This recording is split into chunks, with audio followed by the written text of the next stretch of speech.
Lucas, congratulations on the win. Another finish. How are you feeling coming out of that one, man? Feel really good, man. Not that it got very far along. My conditioning and everything felt good. My timing felt great. He took a minute to get the finish on. I had to work a little bit from the back because I know I was there for a little while. But I mean, all things considered, it was great. Yeah, is that kind of what you were expecting coming into the fight? Was there anything that surprised you at all in there? No, I thought he was gonna come after me a little harder right off the bat. I thought maybe he'd try and rush me or something like that and throw a little harder. He was actually he went about it a little more educated than I thought he would, and he was a little more patient and whatever. Not that it in reality worked out, but I think that was probably the smarter option for him. Otherwise, though, I mean, I was more or less on point. Do you feel like that's kind of telling, though, that an opponent, it's not like, oh, I'm just going to come in here and beat this kid, like you're starting to get that respect? Yeah, I mean, I was assuming just based off the weigh-in, he just seemed very aggressive. It was very weird. Like, I interacted with him all week. We're in a small hotel, and all week, we're working out in the hotel gym next to each other, and he's just kind of like, oh, hey, thumbs up, whatever. He's just very nice, very whatever. We're BSing about the temperature in the gym. We're talking all week, and then we're doing the weigh-ins, and he's like, whatever. And I was like, bro, you were just saying hi. We were cool. And then I saw him 5 minutes later walking around the WinStar, or the Mohegan, wrong casino, and he's just looking at me. He's like, hey, man, how you doing? I was like, really? So I figured, he turned cameras on. Maybe he was just going to, come right at me. But, no one we've fought has fought to their typical style. So I think it went how it went, and I'm not complaining. Yeah, do you think that's good for your psyche going forward, too? I'm sure at some point in your career you're going to have a guy that's, talking trash and bad-mouthing, to kind of have that perspective of, it's kind of for show a little bit? Yeah, I mean, of course it is. I had a guy a half hour before I started warming up and stuff at me on Instagram in stories, saying that I sucked. And I'm going to go find it right now because I'm petty. And then... yeah, I mean, even as an amateur, I had guys when I was a minor. I was in high school. The guys atting me on Twitter, talking about I don't, no matter what I say or what he says, we both have to get in there and do it. So what good is all the trash talk really doing? It's not like we're making millions, right? If I start talking trash, we're not gonna make an extra $50. I'm not out here selling pay-per-views. So what good is trash talk doing, really? Yeah. And I know this is an unfair question considering your fight just ended, but what do you think the plan is from here? What are you looking forward to doing next? I mean, I just want to continue I want to finish out my contract. I want to continue winning fights. I want to finish out my contract. I'm sure a more detailed question of the same will come up at some point where you'll ask if I want to fight ranked guys or something like that. Once this contract's up, that's something that I'll be discussing with my coaches and discussing with myself, I guess. But as of right now, I just want to finish out my contract, get these wins in, get these fights in, and continue doing what I'm doing.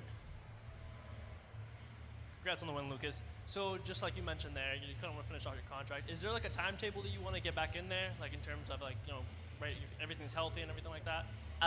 Aiming for before the end of the year. I'd like to get one more in this year. No real rush or anything like that, but I'll take the next month or so and then relax a little bit and rest my body up. But definitely want to get another one in before the end of the year.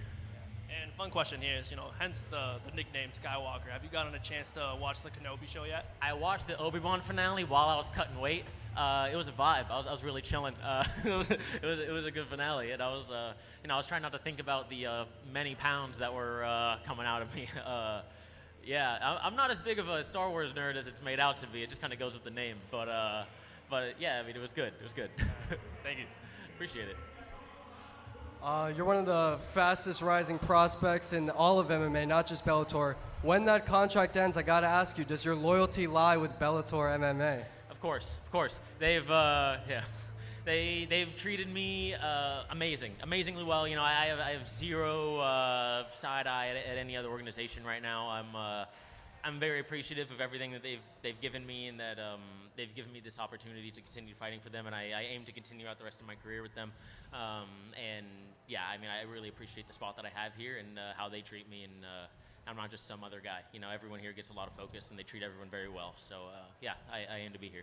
And at 22 years old, you have 7 wins, 0 losses, all under the Bellator banner. Do you ever sit back and think, wow, I'm 22 years old, give yourself a little pat on the back, or is that just for your dad to give you? That's all for him. I'm sure he'll post something lengthy later about it, but I try not to think about it too much. This is, while I am young, this is something I've been doing for a little while, and it's part of the family, and I don't want it to get to my head. You don't want to be that guy.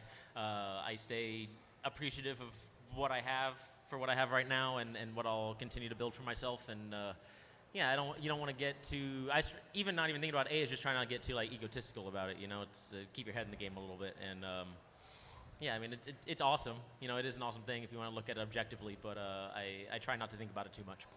And we know you coach a club wrestling team back home. How important is it to you to continue to set a good example for the kids, be a role model, and do you have any message for them right now after your 7th pro win? I mean, it's super important. You know, I try not to be a stuck-up coach or anything like that. You know, I'm very much not very far out of their age range. You know, I get the memes. You know, I'm not 70. I'm not totally out of the loop, right? Like I'm in a group chat with them that I'm sure is blowing up right now with some things that I'll never be allowed to say on camera.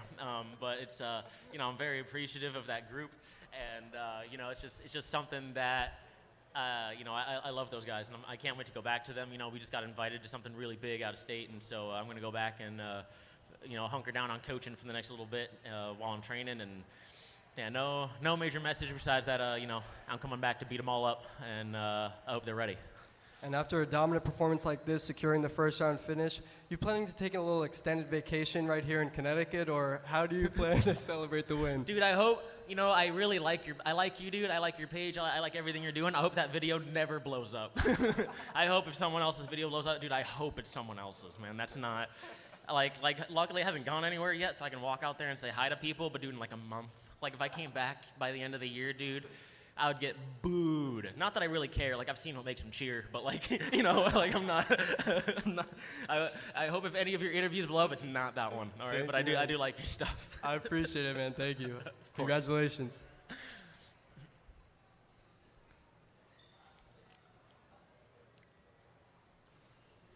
Next question, Santiago. Aw, shit. Congratulations on the beautiful performance, Lucas. That was stunning. How special is it to have your experienced partner with you? Because there are many things that you don't have to figure out for yourself anymore because of him, right?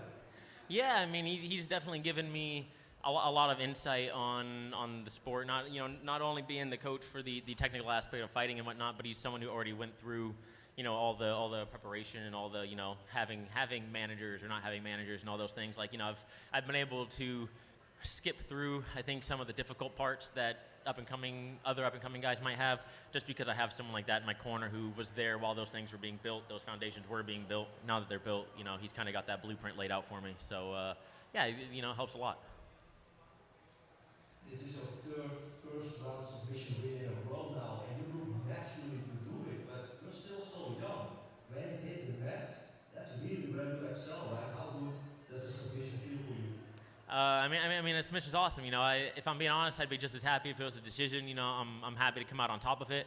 That was a tough guy. You know, and despite how it might have looked, despite how fast it might have looked, you know, he was very strong. You know, he was coming in with a good game plan. I could hear his coaches the entire time, which honestly helped me make some of my decisions. But yeah, I mean, having the subs nice to me. Having it in the first round's important, and not that I would have been any more upset had it been a decision. But you know, I'm just happy to get away with a win relatively unharmed. I don't even think I got punched in the face once, maybe in the clinch. So you know, I'm feeling good.